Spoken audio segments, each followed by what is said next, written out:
मुलांच्या शाळेच्या ॲडमिशनची तयारी सुरू आहे. मग एक प्रश्न हमखास सगळ्यांना पडतो की अरे वयाचा नेमका नियम काय आहे. दरवर्षी खूप गोंधळ असतो नाही का. पण काळजी करू नका. चला आपण ह्या वर्षी म्हणजे 2024-25 साठी शिक्षण हक्क कायद्यानुसार जे 25% जागांसाठी प्रवेश होणार आहेत त्याचे नियम एकदम सोप्या भाषेत समजून घेऊया. बरं, हा सगळा गोंधळ दूर करायचा असेल तर सगळ्यात उत्तम उपाय म्हणजे थेट सरकारी आदेशच बघायचा. हे बघा, हे आहे ते अधिकृत परिपत्रक. सगळे नियम यावरच आधारित आहेत. त्यामुळे कोणी काहीही सांगो, इकडे तिकडे ऐकलेल्या गोष्टींवर विश्वास ठेवायची आता काहीच गरज नाही. आणि याचा पालकांसाठी अगदी सरळ आणि सोप्पा अर्थ आहे. आता कोणताही गोंधळ उरलेला नाही. सरकारने किमान वयोमर्यादा फायनल केली आहे. त्यामुळे आरटीए प्रवेशाचा जो मार्ग आहे तो आता एकदम क्लिअर झालाय. चला तर मग बघूया नेमके नियम आहेत तरी काय. ओके, तर सगळ्यात महत्त्वाचा प्रश्न, आपलं मूल नर्सरीसाठी पात्र आहे की थेट पहिलीसाठी?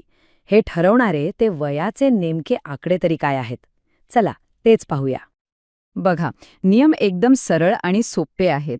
जर नर्सरी किंवा प्ले ग्रुपमध्ये प्रवेश घ्यायचा असेल तर मुलाचं वय कमीत कमी 3 वर्ष पूर्ण असायला हवं, 3+. आणि जर थेट पहिलीमध्ये प्रवेश हवा असेल तर मग किमान वय 6 वर्ष पूर्ण असणं अगदी बंधनकारक आहे, 6+. सोपं आहे नाही का? पण थांबा, इथे एक छोटासा ट्विस्ट आहे. फक्त वय पूर्ण असून चालणार नाही. सरकार एक विशिष्ट कट ऑफ तारीख सुद्धा बघणार आहे. आणि ही तारीख खूप महत्वाची आहे. कोणती आहे बरं ही तारीख? ही तारीख अगदी व्यवस्थित लक्षात ठेवा, 31 डिसेंबर.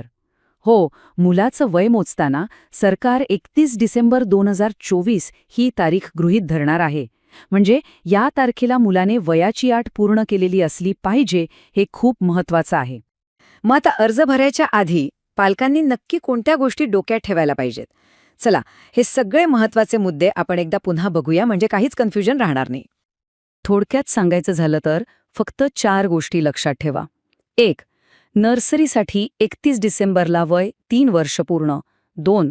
पहिलीसाठी 31 डिसेंबरला वय 6 वर्ष पूर्ण. यात महत्त्वाची गोष्ट, जुने नियम किंवा कोणी काही सांगितलेलं हे सगळं विसरून जा. फक्त याच अधिकृत परिपत्रकावर विश्वास ठेवा. चला, म्हणजे या वर्षीसाठी तरी नियम एकदम स्पष्ट झाले आहेत. पण एक विचार करण्यासारखी गोष्ट आहे.